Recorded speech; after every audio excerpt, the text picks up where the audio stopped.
তুমগো পরিবারে এমন এত অভাব দেখা দিল যে ঝুমুরের মতো একটা মাইয়া টিউশনি করানো লাগে। হ্যাঁ, তোর কারণে মারুফের মতো পোলা আমার কথা শোনায় যে তোমার বোন টিউশনি করে, সংসার করে, চিন্তা করে। তুমি কি করো?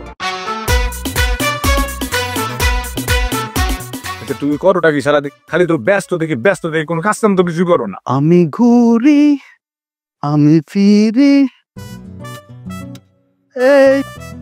তোমার কি একটা জিনিস মানে চোখে পড়তেছে না?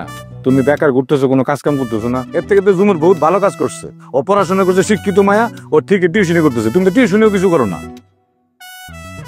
কি হলো? তুমি কি আমার কথা শুনতেছো? পড়তে আমার মন চায় না, বুঝোস না কেন? আরে তোর কথা শুনলে আমার মাথা খারাপ হয় আরো। তুই চলে যা, আর এখানে থাকিস না। তোর কথায় আমি পাত্তা দিব। ভাইয়া কিছু বলছিলেন? বুঝেছিলাম। আরে তুমি আমার কথা শুনবো, তোমার কেন গান গাওয়ার সময় আমি তোমার কিছু কথা কই দিচ্ছি, কথা তো শুনবা নাকি? ও ভাইয়া সরি, বলেন। আরে আমি যে তোমার এতক্ষণ ধরে কই দিছিলাম, কাকা বয়স হয়েছে। কাকা রে কাকা। আর তোমার গানটা বন্ধ করে ভাই, আল্লাহর হস্তে। কাকার বয়স হয়েছে, উনি এই বয়সে এত দৌড়ঝাঁপ করতে পারে না। তোমার তো কিছু করা উচিত। তুমি তো বেকারে থেকে গেছো। হ্যাঁ, এর থেকে জমুর ভালো কাজ করতেছে, ও তো টিউশনি করতেছে, তুমি তো বাদাম মেয়ে রয়ে গেছো। তোমার কিছু করা উচিত না? তোমার তো কিছু করা উচিত নাকি? সংসারের জন্য কিছু করতে হবে না তোমার? তুমগো পরিবার গ্রামের একটা ভালো পরিবার, সেটা কি তুমি বুঝো না? অবশ্যই তুমি বুঝো। হ্যাঁ, তুমগো পরিবারে এমন এত অভাব দেখা দিল যে ঝুমুরের মতো একটা মাইয়া টিউশনি করানো লাগে। হ্যাঁ, তোমার কিছু করার তো মন চায় না পরিবারের লেগা? হ্যাঁ, তুমি কি বাদাম মেয়ে রয়ে যাবা?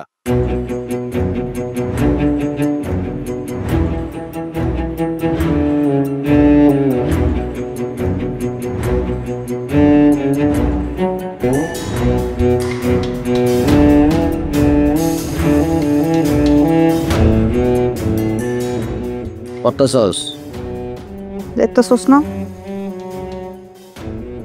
তোর জীবনটা কিন্তু একটা লাইব্রেরি হয়ে গেছে। দেখ, মানে ভার্সিটিতে যাস, ওনা পড়াশোনা, ঘরে পড়াশোনা, আবার ইদানিং টিউশনিও করাস, ওনা পড়াশোনা। মানে তোর জীবনটা হয়ে গেছে বই। তোর কি কোনো সমস্যা চলতেছে রে? কি সমস্যা? মানে অভাব অনটন, আর্থিক, চলতে পারতেছিস না, খাইতে পারতেছিস না। আচ্ছা, আব্বা কি খাওয়াইতেছে না? মানে আব্বার যে খাওয়াটা খাওয়ায় পেট ভরে না? তুই কি বলতে চাস? তুই টিউশনি কি লেগে করাস? টিউশনি কে লেগা করে এটা তুই জানিস না? না, আমি জানি না। বাসায় যে সমস্যা চলতেছে, পাশাপাশি যে আমি টিউশনিটা করতেছি, এটা তো আমাকে একটা ফাইনান্সিয়াল সাপোর্ট করতেছে না? তুই কি লাখ টাকা ইয়া দেয়, তোর বেতন দেয়? ওরা কিন্ডার গার্ডেনের বাচ্চা গো। মানে ওই টাকা যাতে কি করস?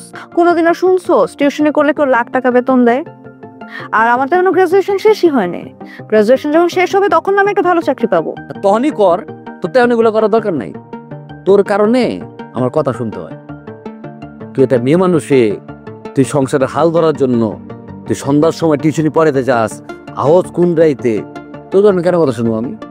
তুই চাকরি বাকরি করবি, পড়াশোনা শেষ করবি, তুই ঘরের কাম করবি। তুই না, তুই যাস সন্ধ্যার সময় পড়াইতে, ঠিক নেই। হ্যাঁ, তুই এইগুলো বাদ দে। তুই পড়াশোনা কথা তুই ওটা করবি, তারপর চাকরি পেলে করবি, নাহলে বিয়ে শাদী করে স্বামী সংসারে অনেক পড়ে থাকবি তুই। আর মারুফ, তোর কারণে মারুফের মতো পোলা আমার কথা শোনায় যে তোমার বোন টিউশনি করে, সংসার করে, চিন্তা করে। তুমি কি করো? তুমি বেকার কেন ঘুরো? ওর মতো পোলা আমার কথা শুনে তোর কারণে। এটা ঠিক বলছোস যে মারুফের মতো পোলা তোর এই ধরনের কথাবার্তা শোনায়, কিন্তু তুই যে বললি মারুফ তোরে বলে যে তোর বোন টিউশনি করে, তুই কি করস? কথাটা কিসে ভুল বলছে? আচ্ছা ঠিক আছে, আমি টিউশনি করি দেখা তোর কথাবার্তা শুনতে হয়। তুই কিছু একটা কর। তুই যদি কিছু একটা করিস তাহলে তো এই ফ্যামিলিতে সাপোর্ট। আচ্ছা হইছে, জ্ঞান দিস একই কথা, আব্বা আম্মার মতো ব্যাগের এইটা কর, ওইটা করস না। মারুফ যদি এটা না কোনো কথা কয়, আমি কিন্তু মারুফের খবর করে ছেড়ে দেবো। তুই যেতে পারবি না, আমরা যেতে পারবি না। আমি যাব, তুই কি করবি? যাবি? আমার টিউশনি আমি করব, তুই কি করবি? তুই যে করে টিউশনি করবি, প্রত্যেকটা বাচ্চাটা কি করবি? নিজে কিছু করতে পারে না, আমি টিউশনি করতেছি, এটা তো ওর সহ্য হইতেছে না, মাথায় সমস্যা।